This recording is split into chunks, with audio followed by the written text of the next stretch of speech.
phone. I'm going to record this. Good evening, everyone. Welcome. Come on in. We're happy to have you this evening. I'm just going to disconnect my phone while you are entering.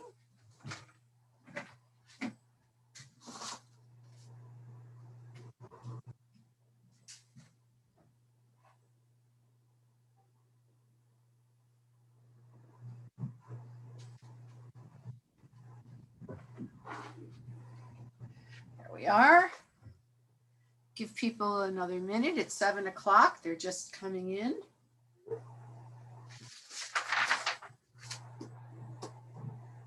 We have a great guest with us this evening. It's actually getting warmer outside. It's supposed to be in the 70s this week, so that'll be nice. Hello, Donna. And just gonna look at the chat over here. Welcome everyone to our program, The State of Hate, which sadly we are not unfamiliar with in this country in recent weeks. Pretty shocking. And we have our guest from AJC, the American Jewish Committee, Rick Hirshaunt. Hi, Rick. Great to see you, Susan. Nice to be with everyone tonight. Yes, we miss our times in person. Do we ever? Yeah, hopefully we'll go back to those great briefings and with all the ambassadors. That was such a great event that we had, and the one where we commemorated, not that that was a great experience, but the beautiful commemoration of the Pittsburgh, shootings and the beautiful year commemoration we did together. That was beautiful, and hopefully we'll be doing more wonderful programs together. We look forward to it. And that particular evening, one of the distinguished candle lighters was Haza al-Kabi, who is the Consul General of the United Arab Emirates. And this was before the historic breakthrough and normalization of relations. That was his very first time in a synagogue in his life. And he still talks about it to this day. So have you been there? Not yet, but it is on the post-COVID travel list. God willing, absolutely. Yeah, it should be really interesting. Well, I think we'll just start. Good evening, everyone. I'm Rabbi Susan Nanus, and I'm so happy to be here with our friend Rick Hirshaunt from AJC, American Jewish Committee, to talk about a survey and the results of a survey about the level of anti-Semitism in the United States and all the other things that have been going on. And the AJC is so deeply involved on so many levels with combating, hatred and prejudice and anti-Semitism, and also working to create links and forge relationships between different groups, which is just as important. The fighting, but the forging maybe is even more important, the connection. And Rick is the director of AJC Los Angeles. He's been there since 2019, and he's the chief strategist, and he runs the office here and is the visionary for the West Coast of what they're doing.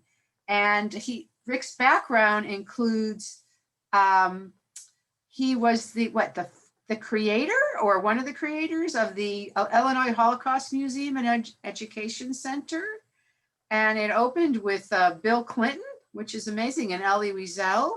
And you were 21 years at the ADL, the Anti-Defamation League, as the Midwest regional director. And you worked with African-American communities and Jewish communities and law enforcement communities on anti-Semitism. And now you're here back here in LA. Did you live in Chicago? Lived in the Chicago northern suburbs for 21 years, yes. I'm from Chicago. I don't know if I remember that. Yeah. South Side, right? South Side, you have a good memory. So we're really excited to have you. And so the way we're going to run this evening is Rick is going to speak for a while, give us an update, his insights, tell us what's going on. And if you have questions, please put them in the chat. I'll be collecting them and, we'll look at them. And then afterwards, Rick will answer as many questions as we can. And it should be very interesting. So I'm going to just become a listener now and hand this over to you. Wonderful. Thank you so much, Susan. And really, we are grateful to Rabbi Nanus and the entire Wilshire Boulevard Temple family for continuing to welcome AJC, our staff, our leadership, and our point of view on the issues that concern all of us as people of conscience in the Jewish community and as global citizens. We are really delighted to be able to continue a series that began in person a little more than a year ago, and that brought so many of the congregants together in dialogue and discussion on the issues of the day. While we have all been coping with the new reality of the COVID-19 pandemic and the quarantine that it has brought, the issues and the really the hot button concerns of the Jewish community have not abated in any way, and in fact have intensified and escalated in ways that really call for all of us to redouble our efforts and our commitment to speaking up, speaking out, and making our voices heard. What I'd like to do over the first part of this hour is just share with you some top line results of a national survey, a polling that AJC conducted toward the end of this past year, really on the heels of what was the second anniversary, second commemoration of the terrible tragedy, the attack, the domestic terror against innocent Jewish worshipers at the Tree of Life Synagogue complex in Pittsburgh, Pennsylvania. So the survey that we conducted was not the first of its type. It really was the second, in fact. The initial survey was conducted on the really on the heels of the first anniversary of Pittsburgh, and it revealed certain findings that we wanted to be able to test again 1 year later. So what I want to share with you tonight is really the results of survey number 2, conducted in October of last year, a sampling of more than 1,400 respondents, members of the Jewish community, all backgrounds, all geographic locales, and really an attempt to take the pulse on how we as a Jewish community are feeling about issues of anti-Semitism. What makes this second survey different as well is that we didn't only poll members of the Jewish community, but we did a separate polling as well of the general public. And I will touch upon those top line findings as well. And I think it will be interesting, I hope it will be interesting for us to be able to compare and contrast some of those numbers. So let me also say the caveats to this survey is that it was taken pre-election and pre-insurrection. And I share that with you because so much of our perception and the lens through which we look at issues of anti-Semitism and hate and extremism have been shaped by these very, very recent events from which we are still analyzing and coping and trying to make sense in terms of charting a path forward. And AJC is very much in the thick, in real time, of trying to identify where we should be allocating resources, where we should be emphasizing the strengths and the insights that we bring, where we should be worrying, and where we can perhaps be more sanguine than we think about when we think about the world. We'll get to that. So let me begin by just sharing that the top line findings from the survey show that 88%, nearly 9 out of 10 American Jews, believe that anti-Semitism is a problem in America today. That may not shock you, but it is important to at least quantify and give that sense. So roughly 88% of the respondents indeed acknowledge anti-Semitism as a problem. Let's dig a little deeper. More than 1 in 3 American Jews say that they themselves have been the victims of anti-Semitism sometime over the last 5 years. Mostly verbal harassment, 25%, so 1 in 4 have experienced some sort of verbal harassment directly, in person. Another 22% have reported being victimized by anti-Semitism online. And we know, of course, that the cowardly shield and anonymity at times that online hate can bring, in some respects, would almost suggest that number could be higher. And we'll continue to look at that. 3% of those that we surveyed reported actual physical harassment, being the victim of a physical attack motivated by anti-Semitism.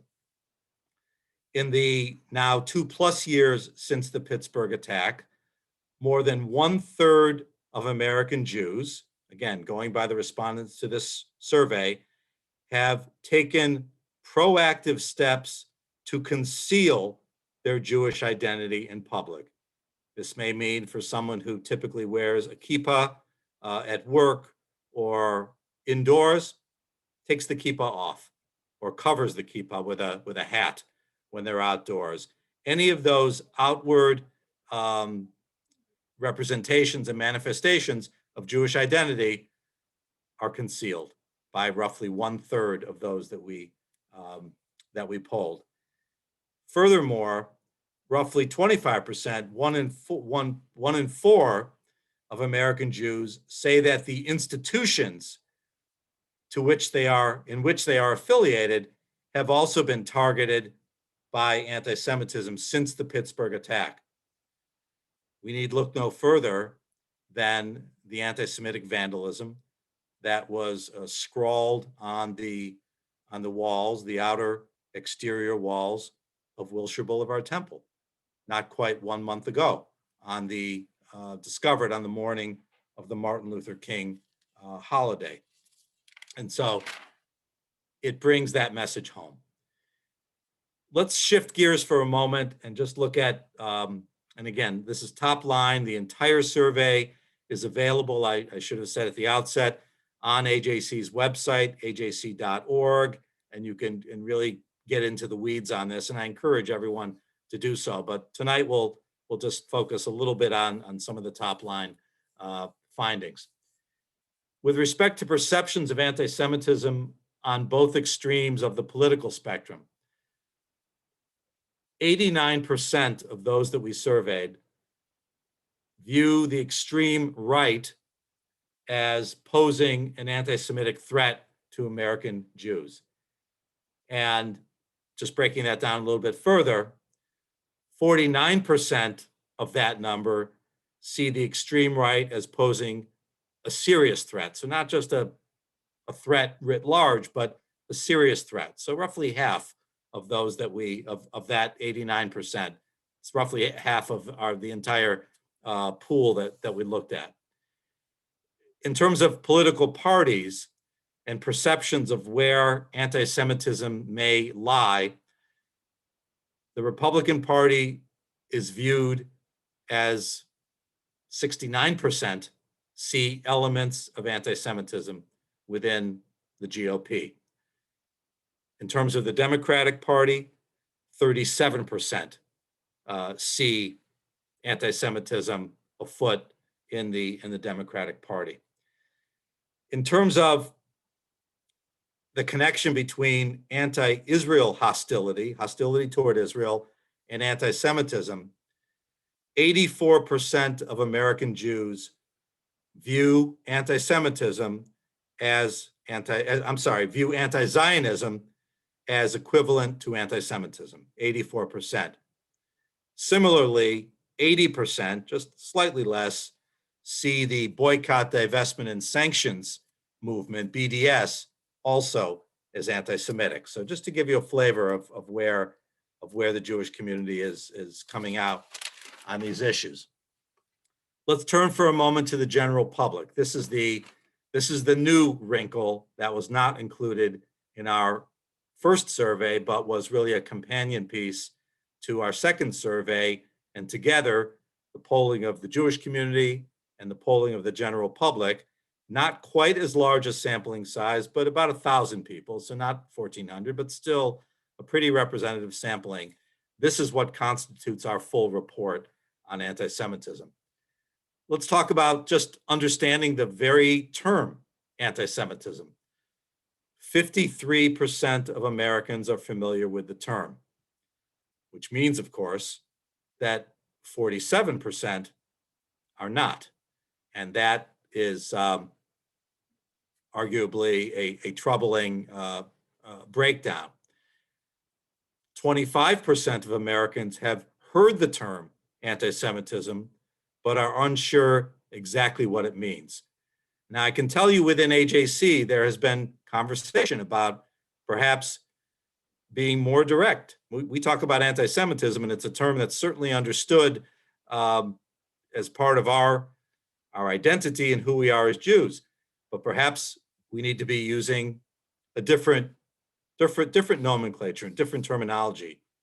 Jew hatred, pretty clear, pretty unmistakable. And it's something that perhaps we can talk about in our discussion. A full 21% of the general public say they have never heard the term anti-Semitism, which maybe again speaks to my last point. Of that number, 47%, roughly half, are young adults between the ages of 19 and 29. So there is a little bit of a silver lining there. We'll come back to it because it speaks to the power of education. We're talking about younger people whose minds hopefully are open to learning about these issues. Let's make some comparisons now. In the basic question of whether one views anti-Semitism as a problem and not getting worse, just sort of a steady and immovable problem. 63% of the general public view it as such, that it's a problem, but not necessarily getting worse. 88% of American Jews view it as such. A lesser number view it as increasing, 43% of the general public and 82% of our Jewish constituency. So the delta between status quo and getting worse on the Jewish side, not much of a fall off, 88% down to 82. And I apologize for all the numbers. This is not intended to make the eyes glaze over, but it's really just to provide a framework for discussion.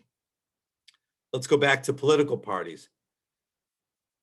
71% of Democrats, this isn't about within the parties themselves, but this is polling of those who identify as Democrats, 71% see anti-Semitism as a problem.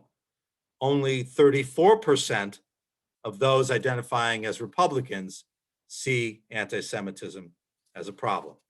And I'll stop there. And again, this is food for discussion. One noteworthy point with respect to the role that Jews may play as the arbiters of determining when a particular act or statement is anti-Semitic. And I want to put this out there. 65% of the general public of Americans of all backgrounds say that it would make no difference to them if a Jewish person or organization considered a statement or idea to be anti-Semitic. It wouldn't matter to them how they would come out on this. 2/3, basically 65%. It would make no difference that a Jewish individual or organization would effectively give the hechsher that indeed something was anti-Semitic.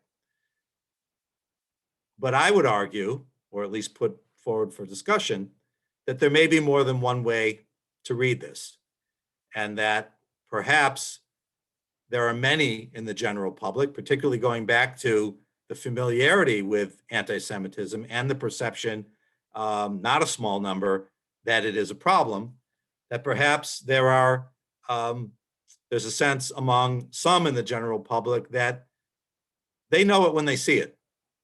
They don't necessarily need that added endorsement or recognition from a member of the Jewish community. But we can leave that for discussion.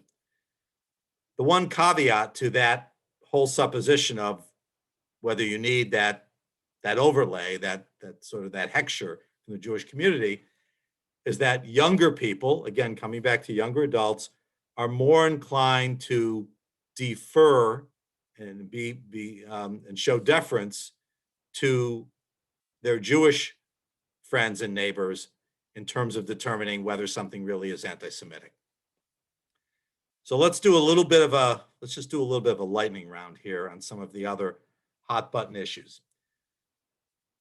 With respect to anti-Zionism, again, being viewed as anti-Semitism, it's particularly the statement that Israel has no right to exist.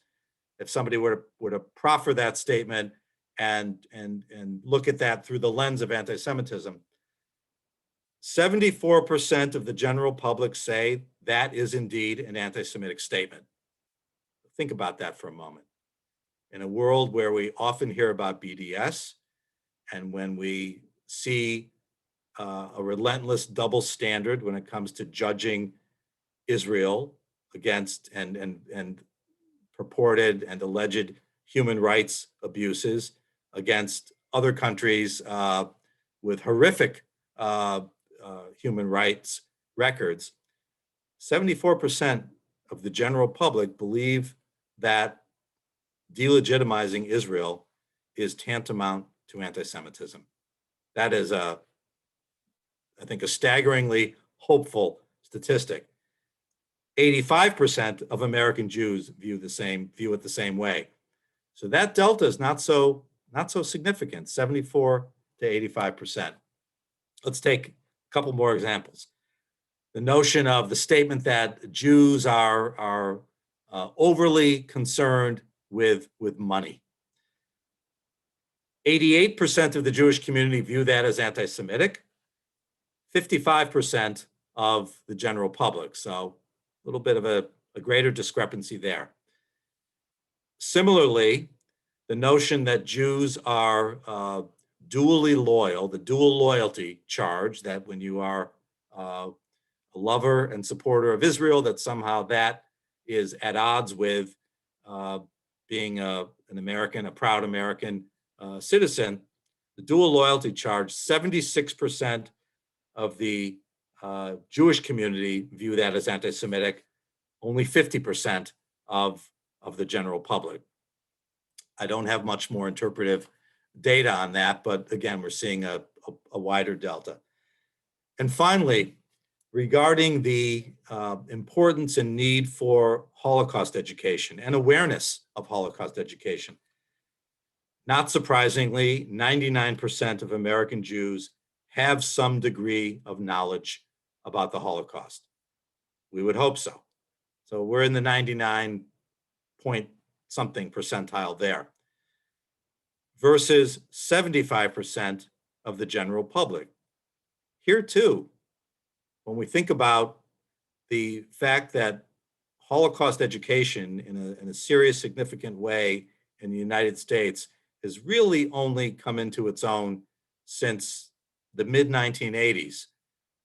That is, I think, a number from which we can draw some some degree of encouragement that 75% of the general public claim to have some knowledge of the Holocaust. If there is one overarching takeaway to the study, it is in fact that education, relentless education, aggressive education about Jews, about anti-Semitism, about the Holocaust, about Israel and its place in the world can close these gaps, can create a more aware and empathic and concerned general population when it comes to issues of anti-Semitism. And this is very much the agenda of AJC. And just to sort of share a couple of bullet points with you, we are aggressively advocating that Congress, this new Congress, pass the No Hate Act. This is a bill that languished in the last congressional session. It sailed through the House, but did not even gain a hearing in the Senate in the last Congress. This time we hope it will. The No Hate Act will provide incentives for law enforcement to better train their personnel, to more accurately report hate crimes when they occur. And that is something that will benefit not just the Jewish community, but all people. The FBI comes out with an annual report on hate.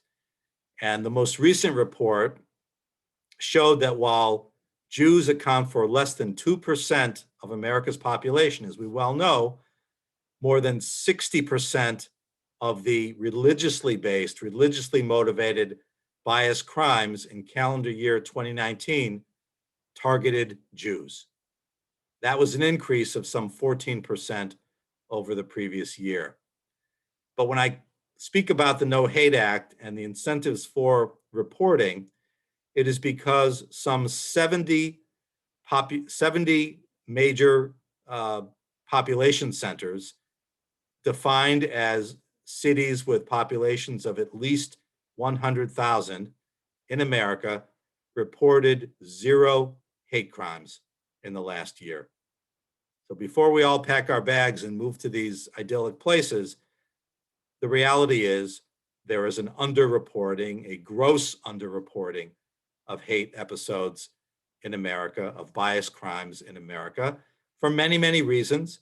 Communities sometimes don't want to be seen as stigmatized, as places of hate, but they are doing their citizens no service, and certainly the Jewish community no service, by looking the other way. And so that's where the No Hate Act can make a real difference. One other piece of legislation that we are pushing for is the George Floyd Justice in Policing Act. And as you can imagine, by its namesake, George Floyd of blessed memory, this is an opportunity for police departments to do better, to weed out the bad apples, to train better, to recruit better on the front end, and for law enforcement to be more responsive to the community. It's not about defunding the police. It's not about doing away with law enforcement. It's about getting at real reform, pushing back against that blue wall of silence, pushing back against the entrenched unions that simply don't want to hear it. That's a message that we need to be bringing forward as a Jewish community. And I'm proud that AJC is a proponent of this legislation. 2 other points. Over the last 3 weeks, AJC has launched a national campaign. It will soon go international, but for now it's domestic. The Mayor's Campaign United Against Anti-Semitism. In partnership with the United States Conference of Mayors, we are asking the municipal leaders of cities, large and small, townships and villages across America, to sign on to this pledge to recognize and reject and work to fight anti-Semitism in their communities. As of this evening's program, we have surpassed 300 mayors across the United States. That includes our own Eric Garcetti here in Los Angeles. It includes Lester Friedman in Beverly Hills. It includes Lindsay Horvath in West Hollywood, and the list goes on and on and on. Now, this is an important statement, but it's also a way of beginning a conversation and opening the door for even more. So for many of these cities, we will also ask that they consider adoption of a universal standard for confronting anti-Semitism. That is the International Holocaust Remembrance Alliance working definition on anti-Semitism. The US State Department is on record supporting this definition. Many, many countries have adopted the IRA, as it's known, the IRA working definition, because it really is a measure, a yardstick for holding up that proverbial mirror to society and determining and testing whether that society is meeting its mark in terms of protecting the most vulnerable, starting with the Jewish community. So we're very excited by this opening and this opportunity. Finally, before we go to questions, as I mentioned earlier, the AJC survey and even our advocacy that I've just shared with you doesn't happen in a vacuum.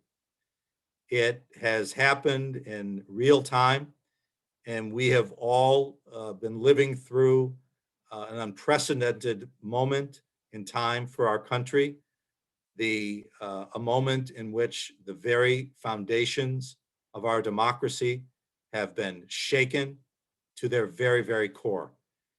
And so the insurrection on January 6th and its reverberations continue to haunt us, continue to traumatize us, and hopefully continue to motivate us to work as diligently and fervently as we can to confront extremism in our own midst. We've heard it in recent days. The threat of terrorism internationally, while always important, is not the number one challenge for our country. It's the extremists among us. It is the domestic threat of terror and extremism. And this is an area where AJC is doubling down on its resources. We've come out with materials and resource guides and glossaries to understand the QAnons and the Proud Boys and the Faith Keepers and all of these organizations that you saw converging upon the Capitol in an orgy of hatred and violence. And we cannot afford to ever allow that to happen again in this country. AJC was on the record in condemning former President Trump for inciting this mob. We are also on the record, not without some criticism, because we are a mainstream centrist organization, but we were on record as well supporting the impeachment, the second impeachment of former President Trump. We follow our values where they lead us. And this was a moment in which we could not afford to be quiet or to be neutral or to sit it out. And it's that energy and it's that commitment and that drive that's going to propel us and sustain us as we go forward in working to heal America.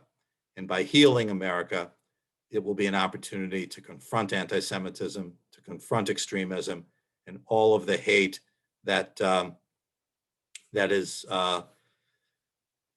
corroding our society. We won't shrink from this task. It is not the work of a day, but this is why an extraordinary organization like AJC exists. We're not alone, but we are a leader, and we're proud to take that role.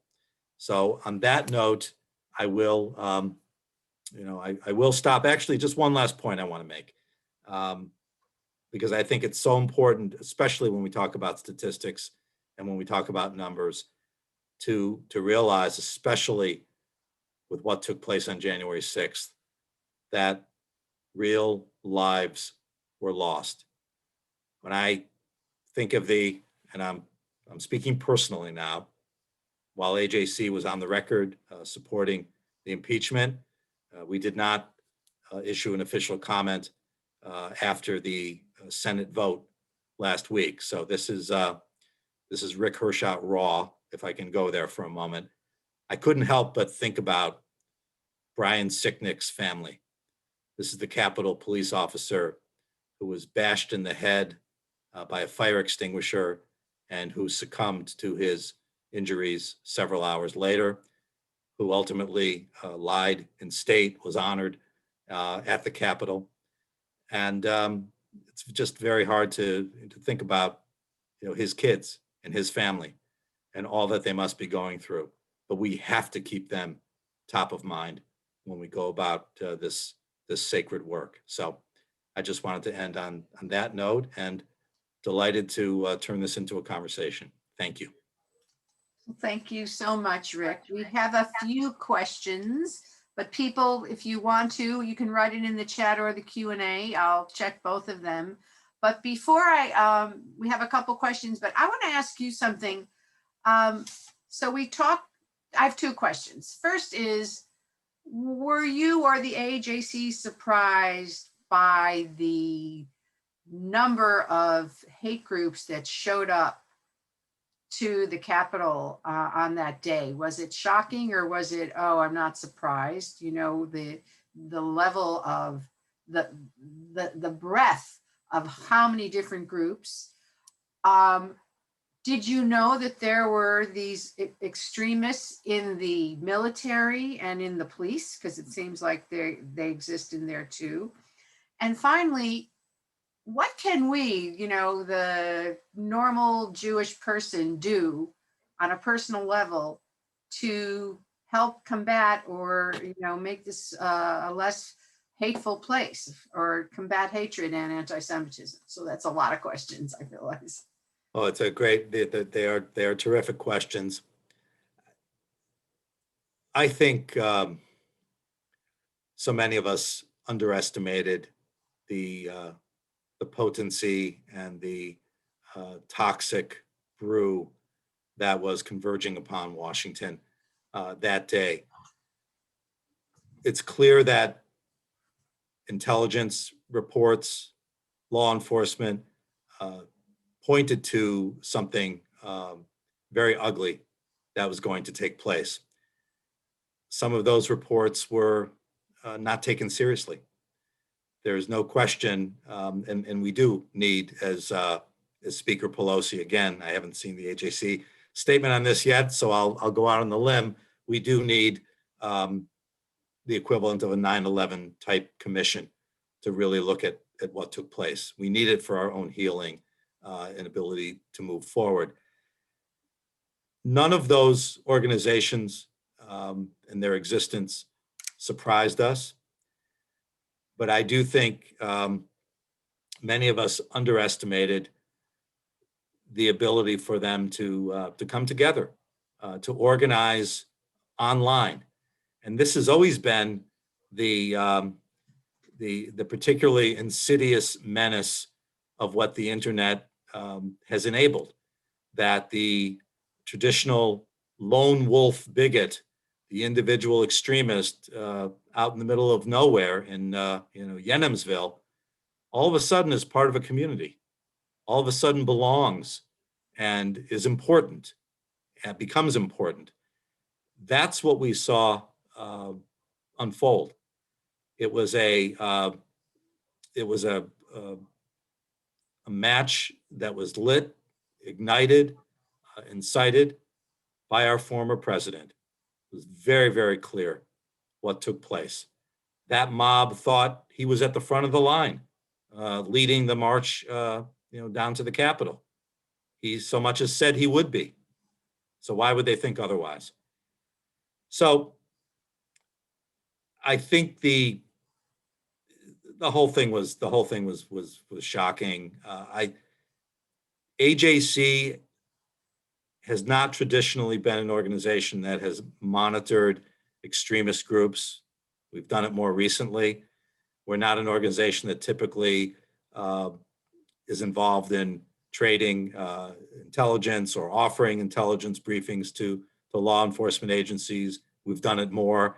So much of our profile has changed since Pittsburgh, because while our motto, if you will, really our raison d'etre of global Jewish advocacy became it became very clear. The epiphany after Pittsburgh was that global Jewish advocacy begins at home, and it must begin at home. And so this is the pivot that we have been doing as an agency for the past 2 years. I was privileged, and you mentioned it in the introduction, Susan, to have spent a number of years, more than 2 decades, serving the Anti-Defamation League, a complementary sibling organization within the Jewish communal arena. And it has been more of ADL's stock and trade to monitor these groups, to know who these groups are, to investigate them. And ADL, and I don't pretend to speak for ADL, but I've paid my dues there, and I in many ways cut my teeth professionally there. All of that information, all of that intelligence was shared, was passed along to law enforcement. And I think there was a certain prevailing disbelief that what ultimately took place could have taken place. And having myself looked at many of these groups and monitored and overseen some of from a distance of their activities through the years, it didn't surprise me. And all I can say is, as a country, we are very, very lucky, notwithstanding the tragic deaths and suicides that followed these events. What happened on January 6th could have been a bloodbath. It could have been something much worse in the end than what it was. So we have to learn from that and make sure it never, ever happens again. Okay, and then what about the rank and file? I'll do another shameless plug for the AJC website, ajc.org. Sign up for our Advocacy Anywhere sessions. These are free to attend. There's always a little gentle pitch at the end, but they're free to attend. And you will hear from subject matter experts from across the globe on exactly these issues we're talking about today. But there are also opportunities to join with AJC here in Los Angeles. Through the same portal, there is actually an AJC LA web page that is a derivative of the national website. And we encourage you to join with us. We need letter writers. We need phone calls made to congressional offices.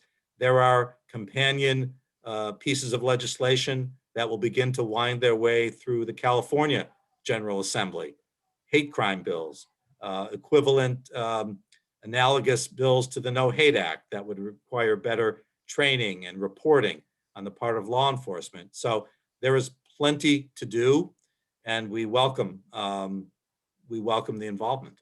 We need you. Okay, that sounds good. So we have a question. You talked about these 70 cities that said there were no hate crimes reported, and you sort of implied that they just didn't report them, but that they existed. And the question was, do we know which cities didn't have them or wouldn't report them? Or was there no such thing as a city without a hate crime and they all didn't report them? And Now that's a great question. It's a very it's a complex question because it really there's very much a cause and effect dimension here. First and foremost, when somebody perceives themselves to have been or in fact have been the victim of a hate crime, by definition, there is a sense of course, of victimization, of vulnerability, of fear, often on the part of the victim, of even coming forward and reporting it, particularly if it is someone from a minority community or someone perhaps who is an immigrant to this country and whose own life experience in dealing with police or law enforcement is not positive, is not does not carry the ethos of to protect and to serve, which is really the moniker of law enforcement. So there's already a reluctance to come forward. That takes courage. But when they do come forward, that police agency needs to recognize that this is not a garden variety crime. There is a deeper intentionality to it, because by deliberately targeting a person of color or a minority member of the community or a Jewish person or a Jewish institution, that is intended to send a message to the entire class of the entire category, if you will, that person represents, whether it's racial or religiously motivated. And so on the receiving end, the police departments have to know that that's not a garden variety crime. There's got to be literally a box to check that shows the presumption of this being an act of hate, so that then triggers a different kind of response. And that's where it begins to get reported up the chain. So it's not so much that nothing occurred, that no such crimes may have occurred in a community. There may have been few, but it is highly unlikely, again, that those 70 plus cities saw no such bias incidents in the course of a calendar year. It just simply doesn't make sense, and it doesn't add up. And that's what we have to try to pierce that veneer and encourage law enforcement agencies, city councils, civic leadership. It's part of the mayor's campaign that I spoke of a few minutes ago, to recognize that it is really good citizenship and it is good leadership to be proactive on these issues. There's no the real stigma should be, how could you possibly have reported zero in your community? That's really where the spotlight needs to go back on those communities to probe and dig a little deeper. Is AJC only in the United States, or does it also deal with European or Middle Eastern anti-Semitism? Our remarkable CEO, David Harris, recently submitted an op-ed to the Times of Israel, and he really talked about the need to be somewhat swivel-headed as Jews who are attuned to anti-Semitism. And what David meant by that is it comes in all varieties. It will and does come from the left. It comes from the right. And as we've learned, tragically, over the last 2+ decades in Europe, there is a particularly insidious brand of anti-Semitism that is fomented by Muslim extremists. And we need to call it out and call it what it is.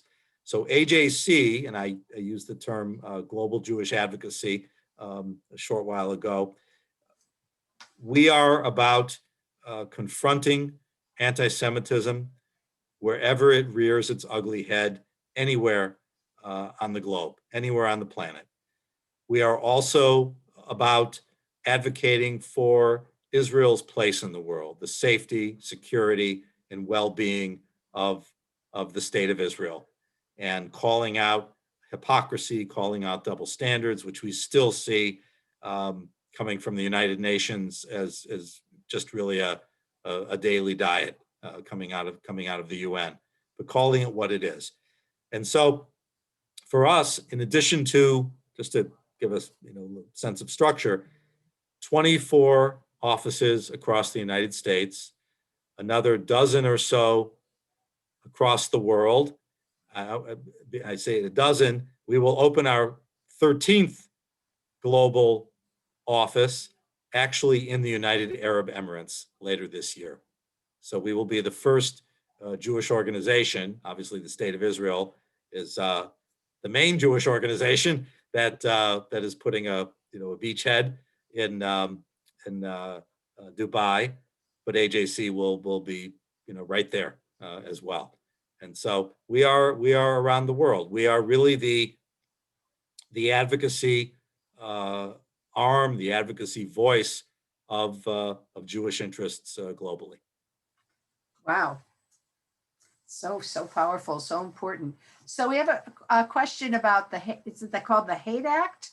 The No Hate Act, yes. No Hate Act. So what can we do to help get that passed? What is there anything we can do? It is important to write to our elected congressional representatives from Southern California. The California delegation is overwhelmingly Democratic, but not entirely Democratic, and that's where the rubber hits the road with respect to this bill. So it is important for Congress people like Young Kim, newly elected, who in fact voted to convict or voted in favor of not to convict because that was the Senate, but to impeach. To impeach. Thank you. Voted to impeach, and we thanked her for it, and particularly when we thanked all those who did. It was a gutsy call, but we believe the right one given the circumstances. But it's to encourage all of the Southern California congressional delegation to support this act. We need it in America. It will send the right message. It will empower state legislatures across the country.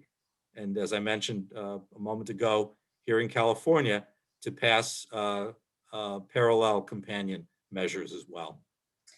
Does the AJC work with African American leaders and communities and churches?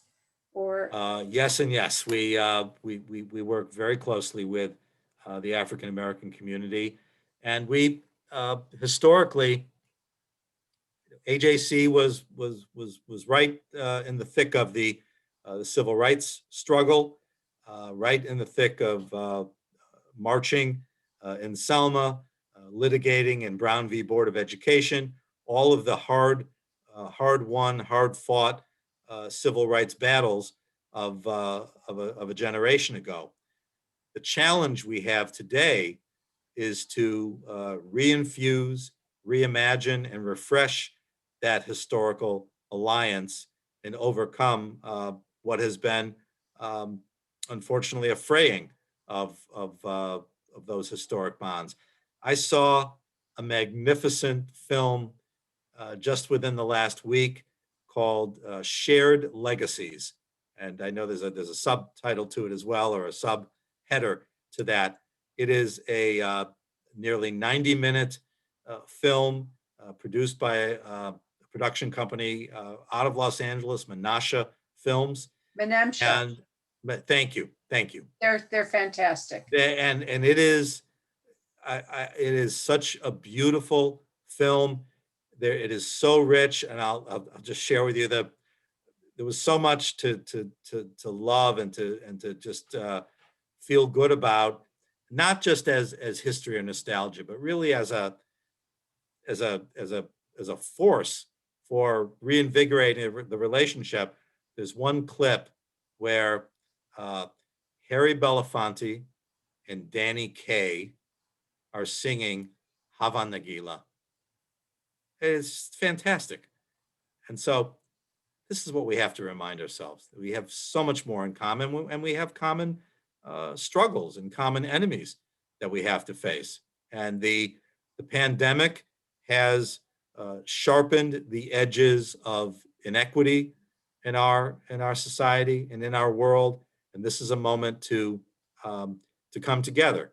The inequities in access to quality health care, the inequities in access to economic opportunity. We work very closely with the Los Angeles Urban League and other organizations, and partner with um, uh, church leaders, Bishop Ken Ulmer, of course, who is just an extraordinary faith leader. This is what we have to do. We have to keep doing it. So I got a question. Where can we find this film? You went to a special screening?